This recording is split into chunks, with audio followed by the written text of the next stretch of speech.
Nós temos acompanhado de perto a inflação nos Estados Unidos, a taxa de juros, quando será que vai cair? Afinal, isso aqui influencia demais o Brasil e todas as ações aqui da Bolsa, né?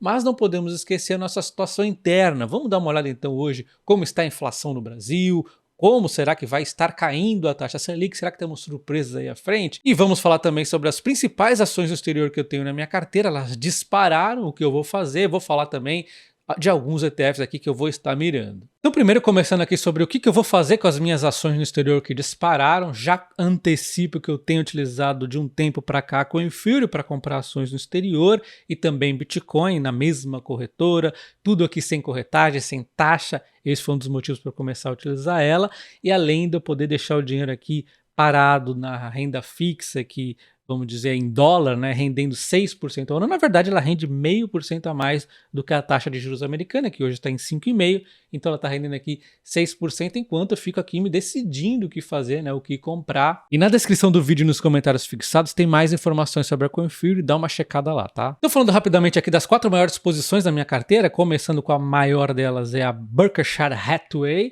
que dá essa disparada aqui de um tempo para cá, é o holding do Warren Buffett, tá? Então a maioria de vocês já conhece, já trouxe lá no canal um vídeo falando da história do Buffett, falando da Berkshire, uma empresa que eu gosto muito, e essa aqui eu não vou deixar de aportar mesmo com essa alta toda. A minha decisão foi, já que ela subiu muito, os aportes vão diminuir, mas vão ficar ali, ó, nem que seja toda semana, sei lá, 50 dólares, 100 dólares, mas vou estar comprando aqui devagarzinho, de repente de 15 em 15 dias, vou decidir aí, mas a minha decisão é que eu vou continuar aportando, só que com uma intensidade menor, não dá para ficar esperando aqui uma realização como nos últimos 2 meses não aconteceu, né?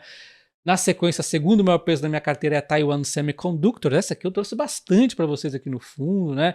Pude comprar bastante essa empresa no fundo. Eu cheguei a comprar ela 70, 80 dólares. Olha o que ela está agora. Disparou. É uma empresa volátil. Essas quedas aqui são exageradas por questão ali conflito Taiwan e China, né? Essa empresa que atua com semicondutores. Para o setor que ela atua e para o tamanho que ela tem, ainda é uma empresa barata, mas tem esse ruído aí, né? Taiwan aí vai que é invadida por China, mas paciência, se for invadida por China ela pode ser que caia muito aí, eu vou comprar mais, é uma empresa muito bacana, ela tem buscado também se diversificar geograficamente, tá? Na sequência nós temos a Vistra, que eu tenho falado tanto para vocês, é uma empresa que eu comprei ao meio ao som dos canhões, né? Questão do preço do gás, tudo mais, um monte de ruído, e aí com projetos muito bacanas, o que aconteceu na sequência foi essa disparada infinita para ela. Na quarta posição, a maior empresa da minha carteira é a Microsoft, que aí também deu essa disparada aqui, né, de um tempo aqui, ela deu até uma corrigidinha naquele meio lá de recessão nos Estados Unidos. A Microsoft eu comprei mais pensando na macro do que na própria Microsoft. É uma empresa que eu gosto, bacana, beleza, mas eu pensei, caramba, não vai ter recessão nos Estados Unidos. Foi assim que eu entrei na Microsoft, foi uma das últimas posições aqui a entrar na minha carteira junto com a Vistra aí, tá? Enfim, o fato é que as 4 dispararam. O que fazer? Bom, então eu tenho tentado fazer novas stock pickings aqui, mas é muito difícil a gente achar ação nos Estados Unidos. São muitas e muitas ações. Achar uma fora do radar não é fácil. Eu comprei aqui recentemente pouquinho da American Electric Power. Eu não estou achando que ela vai ser uma ação que vai disparar, mas ela pode ser uma proteção, inclusive, aí, caso tenha uma queda aí nas ações por conta de múltiplos esticados. A gente já vai ver o quanto tem subido, né, as ações no exterior. E a American Electric Power, ela tá meio que travada aqui nos últimos anos, ó, desde 2020 ela meio que não sai do lugar, né? Subiu, já caiu tudo, e essa queda também é por conta do endividamento dela, uma empresa com uma dívida pesada. As ações elétricas nos Estados Unidos têm uma certa dívida, a taxa de juros americana está em alta, então eu acho que é um setor aqui que a gente consegue um pouco mais de segurança, mas não vai ter uma grande performance assim, né, para derrubar outras empresas. Não vai nem de perto fazer o que a Vistra fez. A Vistra foi um achado, e é muito difícil a gente achar uma empresa assim. Então olha só, aqui é o ETF XLU, que é um ETF de elétricas também. Olha só como ele tem um comportamento parecido com a American Electric Power. Só que a American Electric Power é uma empresa que paga um dividendo bacana, é uma empresa que atua majoritariamente com transmissão de energia, tem uma certa segurança, mas é aquilo, né? Quando a gente vê aqui as indicações dos analistas, tá bem parecido na época que eu comprei a Vistra, foi assim, tá? Tinha um pessoalzinho falando compra, maioria neutro, tá? O que aconteceu foi que a empresa fez 200 cacetadas por cento, então é normal. Unanimidade a gente nunca vai achar. Quando a empresa for unânime é até um problema, né? O fato é que ó, o resultado dela deve acontecer isso mesmo, ela deve subir o resultado nos próximos anos, e cotação em algum momento vai seguindo o lucro aí, né? Ela tem que ir controlando aí o seu endividamento. E aí fica aquele dilema, né? Cada ação que a gente põe na carteira, a gente tem que acompanhar, é um tempo que precisa gastar nelas. E aí a gente sempre vale a pena a gente comparar ali com os ETFs, que é mais simples, você só precisa acompanhar a macroeconomia, que de uma forma ou de outra você acaba acompanhando, né? Então olha só, vamos dar uma olhada aqui nos ETFs, que é onde eu devo estar inclusive focando um pouco mais aqui, além da Berkshire, tá? Então olha só, nós temos o SPY, que é o S&P 500, ele vem numa alta aqui desde 2023 de 35,2%, é bastante coisa, puxada principalmente por ações de crescimento, né? E a gente fica bem claro quando a gente olha o QQQ, que tem mais ações de crescimento ainda dentro, que é o da Nasdaq, né? Ele subiu 67%, é muita coisa aqui, né? Uma alternativa um pouco mais pulverizada do que o S&P 500 é o VT. Ele basicamente pega o valor geral aqui dos Estados Unidos, vamos assim dizer, né? Porque ele tem não só 500 ações, como muito mais, tem ações menores aqui, médias e pequeno porte dentro, e exatamente por isso ele subiu 26%, ele desde 2023 subiu um pouco menos, porque as outras ações ficaram um pouco mais para trás, né? O que tem subido muito são as ações de tecnologia mesmo. Então olha só, aqui é o portfólio do S&P 500 no SPY, comparado aqui com o VT, né, que tem aqui várias outras ações. 99,8% das ações que estão no S&P 500 estão no VT, porém o VT tem muito mais ações, são 9 mil e cacetada aqui, né? Então para a gente fazer aqui o overlap, né, para ver o que realmente tem de igual aqui num ETF e no outro, são 54%. Então você está 54% exposto igualmente, o resto é a diferença entre pesos e entre outras ações que tem aqui no portfólio do VT, que ele é mais aqui diversificado, né? Quando a gente compara aqui o S&P 500 com XLU, que é o ETF ali de energia, apenas 2% de overlap. Então você percebe como existe um mundo ainda fora do S&P 500. Estou falando de 500 empresas e ainda assim existe um mundo atrás dela, né? Até porque também você investe no S&P 500, algumas ações têm um peso muito maior, tá? Então vamos resumir da seguinte forma: Nasdaq QQQ eu não compro, talvez até vindo o restinho que ainda tenho ali. S&P 500 eu vou manter em pausa ou de repente comprar devagarzinho, seguindo uma estratégia parecida que eu vou seguir na Berkshire Hathaway, que subiu demais, mas ainda assim vou seguir comprando aos pouquinhos aqui, até porque a taxa de juros americana vai começar a cair, aliás, e tem margem ainda para ações de crescimento caírem, subirem mais, né? Embora elas tenham antecipado muito disso, né? Por isso que eu vou aqui manter longe da Nasdaq QQQ, porém, S&P 500 tem bastante tecnologia aqui, a própria Berkshire Hathaway. Então, é uma forma de eu me manter ainda exposto a elas, mas não tão forte como seria comprar diretamente Nasdaq, né?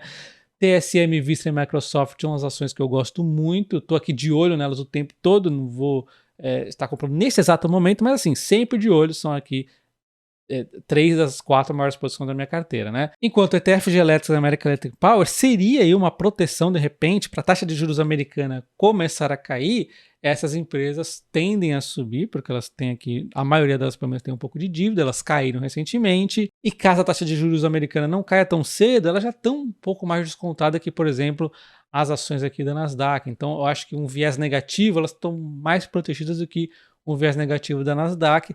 Mas assim, se eu for aqui, eu vou devagar, tá? Também não vou com pressa não. E aí eu vou falar de 2 ETFs que eu coloco aqui no radar. Um deles que é para crescimento, retomada aqui, né, realmente disruptivo, seria o Lithium, ETF de Lithium. São ações que têm um potencial de alta muito forte por conta aqui da transição energética e tudo mais. Olha só o que o Lithium foi fazendo, né? Baterias, né, vai ter uma importância muito grande aqui. Mas olha o que ele fez na sequência, uma realização muito grande, porque existia um exagero, um oba-oba, que os preços estavam muito altos, e aí foi reduzindo isso, porque aqui tem não só empresas que atuam com baterias, mas também as mineradoras de lítio. Então é natural, eu acho que essa realização deixa esse ETF novamente aqui no meu radar, que eu vou provavelmente seguir comprando ele aos pouquinhos neste momento. Eu acho que pode ser bacana aqui o ETF LIT de Lithium. E aí eu tenho também do outro lado ações aqui de valor, ou seja, ações com preço mais descontado. Só que para ficar com um potencial mais disruptivo, eu gosto de ações pequenas, ações smalls de valor. E aí tenho 2 ETFs aqui que estão no meu radar. Na verdade, o XSVM eu já tenho na minha carteira, tá? E estou avaliando aqui o Avuv. Por quê? Qual a diferença deles? O XFCVM ele escolhe aqui as ações por conta de questões fundamentalistas, enquanto o AVUV ele é um ETF ativo aqui que escolhe ações smalls de valor. Aqui está no gráfico o azul claro é o AVUV e o XSVM é o branco. Eles inclusive bateram aqui, desde que a gente tem histórico máximo dessas dois ETFs, bateram o S&P 500. Não é um histórico tão grande, a gente está falando de 2019 ali, né, meio de 2019, mas ainda assim eles conseguiram bater e eles têm ações mais descontadas aqui dentro. Eu acho que pode ser bacana, tá? É aquele ETF que quando as ações caem, pode ser mais bacana, que a gente fica mais confiante de estar comprando. Só que o problema aqui é que esses dois ETFs são um pouco mais fora do radar, né? Então eles ainda não estão ali na CoinFury. Eu vou, inclusive, perguntar para eles se eles conseguem colocar lá, tá? E agora falando da inflação e da taxa Selic, não tem nada assim de dinâmica tão nova, tá? Eu já vou adiantar isso, mas você precisa tomar cuidado com as narrativas que são criadas pelo governo e pela imprensa. Então vamos começar com calma. A inflação, o IPCA 15, veio aqui em 0,36%, puxada por alimentos. Beleza, isso aqui está em todos os portais. O que fica escondidinho ali no rodapé ou no meio do texto ali é que a prévia da inflação ali era esperado em 0,31%. E ela veio em 0,86, então ela veio acima da inflação esperada, tá? Então esse é um primeiro ponto, não tá mil maravilhas, mas tá tranquilo, não precisa ficar desesperado, mas também não precisa ficar ocultando essa informação, porque se ela vem abaixo, no portal aqui, todos eles estariam inflação abaixo do esperado, que maravilha, né, não sei o quê. Então parece que os portais da internet escondem quando o dado vem um pouquinho ruim, para deixar espaço para toda aquela falácia aí da Glaze, Lula, etc. Não vou nem mostrar aqui porque é uma desinformação tão grande que eu acho que queima o neurônio cada vez que a gente lê aquelas falácias da Glaze ali. Eu fico mais burro quando eu leio o que ela fala. Bom, então analisando a nossa inflação aqui, ela veio em 0,36, ela veio acima do esperado que era 0,31, porém vamos destacar também que ela veio abaixo de 2023 e ela deve vir abaixo lá em abril, provavelmente, né? Deve vir abaixo em maio e aí vai chegar junho e julho, ela vai ter dificuldades e deve voltar a subir. Então as coisas estão, vamos dizer, tá indo relativamente tranquilo, mas não é aquela mil maravilha, né? Vamos supor que o petróleo aqui dispare, alguma coisa macroeconômica causa um impacto. Então não tá mil maravilhas. Vamos lembrar que o preço do barril do petróleo tem caído aí, tem ajudado a nossa inflação, né? Então a gente pode ver analisado que a inflação vem caindo, ela deu aqui uma estabilizada nos últimos 2 meses e aí agora volta a cair um pouco, deve cair mais um pouco para depois voltar a subir. Então eu diria o quê? Que a inflação está ok, porém não é mil maravilhas, nós temos que ficar atentos, vigilantes, né? Lembrando que a taxa Selic segue aí caindo. Um ponto interessante é que a inflação aqui ela vem persistente exatamente na alimentação e bebidas, que é o que todo mundo não gosta que aumente, né? Então, a classe pobre principalmente, a classe média, ninguém quer que a alimentação e bebidas fiquem aumentando e ela teve um aumento considerável. Lógico, tem várias coisas aqui que fogem apenas da questão da taxa Selic, mas é um ponto que a gente tem que ficar atento, né? Então, olha só, tivemos aqui alimentação e bebidas puxando, saúdes e cuidados pessoais também puxaram para cima, os demais aqui foram tranquilos, até artigo de residência até teve aqui uma queda, né? E quando nós lemos a ata do Copom, ali do Banco Central, ela está bem coerente, né? Eles dizem aqui que a inflação vem caindo, não está nada fugindo do controle, mas porém ainda está persistente, até inclusive no exterior, né? Os Estados Unidos está resistindo à queda da inflação. Então é um ambiente que tem que ficar aqui, vamos dizer, vigilante, não tem nada de grandes surpresas, mas vamos ficar aqui vigilante, ao mesmo tempo que eles já dão indícios aqui que devem cair na mesma magnitude, 0,5 ponto percentual na próxima reunião, e aí as demais deixam entender aqui que talvez vá para uma queda menor, ou seja, 0,25 pontos percentuais, e não tem nada de novidade no que já havia projetado, porque em termos de macroeconomia, nós não temos tanta novidade que vá mudar aqui a trajetória do Banco Central. Por que eles mudariam, né? Tá tudo aí dentro do esperado. Inclusive, se você vê o relatório Focus, a Selic esperada para o fim do ano é exatamente em torno de 9% ali no fim do ano. E depois, em 2025, vai chegar aos 8,5%, aonde neste momento que nós visualizamos é que se mantenha por aqui. Lembrando que a meta da inflação ali é o foco das atenções. Tem que manter a meta da inflação ali no limite máximo de 4,5 pontos percentuais, sendo que a meta na verdade é 3. Então, resumindo, a trajetória da Selic deve seguir ali o que fora traçado lá atrás, enquanto as ações que têm uma certa dívida, elas vêm apanhando mais do que as demais. Bem, assim, por exemplo, ela chegou em alguns momentos a se recuperar parcialmente e depois foi aqui iniciando novos ciclos de queda. Mesma coisa a gente vê a Cosan, né? Qualquer empresa que você vê aqui com projetos também de investimento, elas estão, na minha visão, um pouco mais descontadas. Tem também as questões macroeconômicas que eu sempre estou trazendo aqui, mas tem essa questão aqui da dívida, né? Então, você vê ali a raiz, o mercado já começa a duvidar, né? Tem a Cosan, tem várias, a SB3, né? Então,